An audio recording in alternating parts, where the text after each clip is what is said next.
धान मंडी रे व्यापक अव्यवस्था राजरास्ता रे धान पकाई प्रतिवाद मालकानगिरी जिला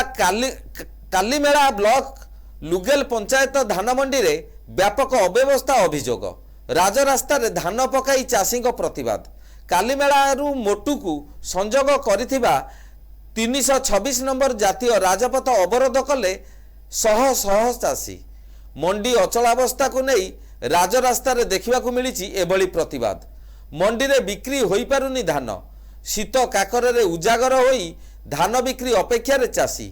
आरंभरू झुंटुची मंडी गोटे दुईटी स्थान नुहे कालीमेला ब्लॉकर विभिन्न मंडी रे चरम विशृंखला हेउथिबार अभियोग होईची चलित वर्ष गोटे भी मंडी सठिक ढंग से चालू नथिबा चाषी अभियोग करिसंती धान बिका एबे चाषी जंत्रणा पलटिची केतेबेले टोकन मिलुनी तो आउ केतेबेले मंडी खोलुनी आउ जेउठी मंडी खोलिची सेठु धान उठुनी एमिति जाबतीय समस्या नहीं गति करुचंती चाषी फल शुक्रवार दिन लुगेल पंचायतर सरपंच सुरेश संधि और स्थानीय चाषी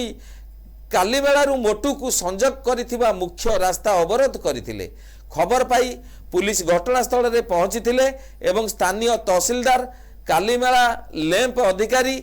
पहुंची दीर्घ समय धरी सरपंच श्री संधि और चाषी सह आलोचना करिबा परे रास्ता अवरोध हटिथिला।